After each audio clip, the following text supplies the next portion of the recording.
اور کافی پریشان تھے وہ، اور کہنے لگے کہ میرے گھر کے معاملات کچھ اچھے نہیں ہیں، بے برکتی سی نظر آتی ہے گھر میں، غصہ بہت زیادہ آتا ہے مجھے۔ گھر کے کتنے افراد ہیں؟ کہنے لگے کہ جی 8 بچے اللہ نے دیے ہیں، تو معاملات میرے میں نے ان سے ایک ہی سوال کیا، میں نے کہا جی مجھے یہ بتائیں کہ 8 بچے اللہ تعالیٰ نے آپ کو دیے ہیں، اور جو بڑے بچے ہیں آپ کے، ان کو کتنے بچوں کو آپ نے قرآن پاک پڑھایا ہے؟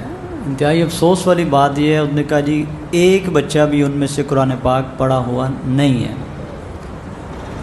اور ایک چھوٹا بچہ، وہ بالکل چھوٹا ہے، لیکن باقی جو بچے ہیں قرآن پاک پڑھا ہوا کوئی بھی نہیں ہے ان میں سے۔ میں نے کہا پھر یہ بات ذہن میں رکھ لیں، کرتے کیا ہیں؟ کہتا جی میں بہت محنت مزدوری کرتا ہوں، کام کرتا ہوں، معاملات کرتا ہوں، لیکن کوئی بے برکتی سی ہے گھر میں، کام کم ہے۔ کہتا نہیں کام کم نہیں ہے، روزانہ میں اپنا کام پورا کرتا ہوں، پیسے لے کے آتا ہوں، لیکن پتہ نہیں چلتا جاتے کدھر ہیں۔ اور دوسری بات، غصہ بڑا آتا ہے مجھے، لڑتا ہوں گھر میں، بہت زیادہ ایسی کیفیات۔ میں اپنے آپ کو اور آپ سب کو یہ بات کہنا چاہتا ہوں کہ اصل میں مسئلہ یہ ہے، جو میں نے ان سے بات کیا میں آپ سے بھی کر لوں۔ میں نے کہا جی قرآن پاک میں 2 چیزیں بتائی گئی ہیں، آمنو کہ اگر لوگ ایمان لے آئیں، اس بستی کے لوگ، وَلَوْ أَنَّ أَهْلَ الْقُرَىٰ آمَنُوا وَاتَّقَوْا، دوسرا اللہ تعالیٰ سے ڈرنا شروع کر دیں، دل میں خدا کا خوف پیدا ہو جائے، تو اللہ تعالیٰ کا یہ وعدہ ہے لَفَتَحْنَا عَلَيْهِمْ بَرَكَاتٍ مِّنَ السَّمَاءِ وَالْأَرْضِ، زمین اور آسمان کی برکتوں کے جو دروازے ہیں نا، اللہ پاک وہ کھول دے گا تم پہ، لیکن ایمان اور تقوی ہمارے پاس ہونا چاہیے۔ اس چیز کی کمی ہے، اس چیز میں کمی پائی جاتی ہے ہمارے اندر، اور میں یہ گزارش کرنا چاہتا ہوں کہ کبھی کبھار نا یہ اپنے بچوں کو دیکھا کریں، اگر میجورٹی دیکھی جائے نا لوگوں کی زیادہ تعداد، وہ باپ بڑا خوش ہوگا جس کے سارے بچے کما رہے ہوں گے، جس کے سارے بچوں کے اپنے کاروبار ہوں گے، جس کے سارے بچوں کا اپنا مکان ہوگا دنیا کا، وہ اچھا اس کے ذہن میں یہ پڑ جاتا ہے کہ میں بڑا خوش نصیب آدمی ہوں جی، میرے بچے جی سارے کھاتے پیتے ہیں، سارے یہ معاملات ہیں، اس طرح اس طرح۔ اس غلط فہمی میں کبھی نہ مبتلا ہوئیے گا، وہ بے شک میری اولاد ہے یا آپ میں سے کسی کی اولاد ہے، یہ بات ذہن میں رکھ لیں، اس بات کو ذہن میں رکھ لیں۔ کامیاب وہ بندہ ہے کہ اللہ پاک دین بھی دے اور دنیا بھی دے، دونوں چیزوں کا اللہ سے سوال کرنا چاہیے، دونوں چیزوں کا۔ اور میں سمجھانے کے لیے لفظ بول رہا ہوں اپنے آپ کے لیے اور آپ کے لیے بھی، کہ اگر دنیا کے اعتبار سے کوئی تھوڑی بہت کمی بھی رہ جائے نا، دین کے اعتبار سے کمی نہ برداشت کیا کریں۔ میں نہیں کہتا کہ سارے حافظ قرآن ہو جائیں یا عالم دین بن جائیں، ایسا ممکن ہی نہیں ہے، لیکن کم از کم مرنے سے پہلے مجھے اتنا ضرور پتہ ہو کہ میں اپنے پیچھے جو بچے چھوڑ کے جا رہا ہوں، یہ 5 وقت کے نمازی ہیں، یہ میں جو بچے چھوڑ کے جا رہا ہوں انہیں اپنے فرائض کا پتہ ہے، انہیں طہارت کا پتہ ہے، انہیں غسل کا پتہ ہے، یہ روزے رکھنے والے بچے ہیں۔ یہ اگر میں مر جاتا ہوں تو اگر میری یہ خواہش میں وصیت کر جاؤں کہ ابھی میرا جنازہ مولوی صاحب نہ پڑھائیں، آپ میں سے کسی نے پڑھانا ہے، تو مجھے یہ سکون اور تسلی ہونی چاہیے کہ انشاءاللہ میرے بچوں میں سے بچے ایسے ہیں جو میرا جنازہ بھی پڑھا سکیں گے۔ سمجھیں ان باتوں کو، مولوی صاحب کی کیا بات ہے، میں معذرت کے ساتھ یہ بات کر رہا ہوں، ہمارا اپنا شعبہ ہے یہ۔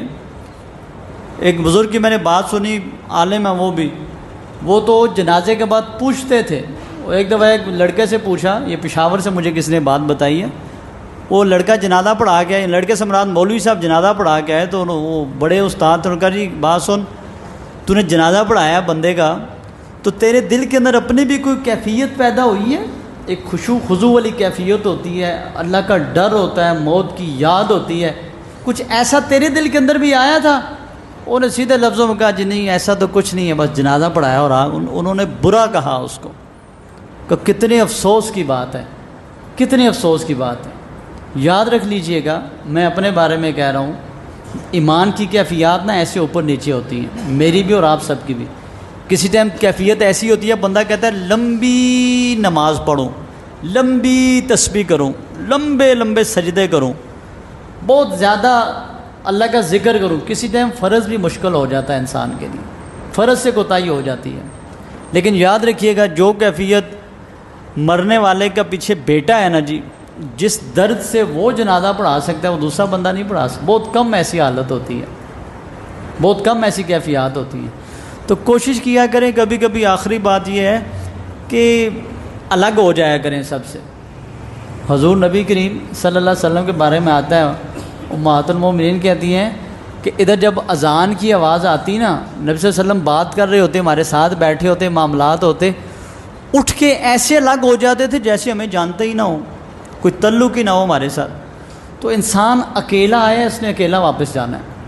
کبھی کبھی اپنی آخرت کے بارے میں، جیسے آپ نے اپنی ساری جوانی خرچ کر دی ہے، کئی سال خرچ کر دی ہے نا بچوں کے لیے صرف، اور اس میں سے کچھ ٹائم، روزانہ نہیں تو میں کہتا ہوں ہفتے میں ایک دن، بلکہ دن نہیں کہنا چاہیے، ہفتے میں سے کچھ ٹائم، ایک دن کی کچھ گھڑیاں بیٹھ کے اپنا بھی حساب کتاب کر لیا کریں کہ میں نے اپنی آخرت کے لیے کیا کیا ہے. کیا کچھ میری خفیہ عبادت ہے؟ کوئی تھوڑے سے نفل ہیں میرے پاس، کوئی تھوڑا سا درود شریف ہے میرے پاس، کوئی تھوڑے سے روزے ہیں میرے پاس، کوئی تھوڑا سا اللہ کے نام پہ دیا ہوا میرے پاس ہے، جو مرنے کے بعد کیا پتہ پیچھے اولاد کیا کرے گی، کیا پتہ آپس میں لڑیں گے یا کیا معاملات ہوں گے ان کے. یہ اس طرح کا جائزہ لے لیا کریں. کیا کبھی تھوڑا سا میں تنہائی میں بیٹھ کے مجھے رونا بھی آیا ہے؟ کتنے دن ہو گئے میں نہیں رویا. ہاں دنیا کے لیے تو میں بڑا روتا ہوں، ایسی باتیں کرتا ہوں بندے کے سامنے بیٹھ کے جیسے اللہ معاف کرے مجھے ابھی کچھ دینا ہے اس نے. اس طرح پریشان، چہرہ میرا بجھ جاتا ہے، پریشانی بن جاتی ہے. بالکل اسی طرح دین کے بارے میں کبھی پریشان ہوا ہوں کہ پتہ نہیں مرنے کے بعد کیا ہوگا میرے ساتھ. اس بارے میں بھی کبھی پریشانی لیا کریں. اور اس بارے میں پریشانی یہ ہے کہ اپنے آپ پہ کچھ سختی، کچھ اولاد پہ سختی، کچھ گھر والوں پہ، نماز روزہ قرآن پاک کی سختی، پابندی، تلاوت کا جائزہ لینا، اپنی نمازوں کا جائزہ لینا، اپنے رونے کا جائزہ لینا کہ کتنے عرصے سے میں نہیں رو سکا، کیفیت نہیں پیدا ہوئی. یہ چیزیں نا خود ہی چیک کیا کریں. مرنے کے بعد کیا پتہ کسی کا کیا ہونا ہے. عموماً لوگ لڑنے پہ ہی لگ جاتے ہیں، ایسے معاملات ہوتے ہیں. تو مجھے اور آپ کو اس کی بہت زیادہ فکر کرنی چاہیے. نبی صاحب فرمایا سمجھدار بندہ وہ ہے جو وقت سے پہلے اپنا محاسبہ کر لے، اور وہ محاسبہ ہم نے دنیا کی زندگی میں ہی کرنا ہے. اس کی مجھے بھی بہت زیادہ ضرورت ہے اور آپ کو بھی. اللہ تعالیٰ عمل کی توفیق عطا فرمائے.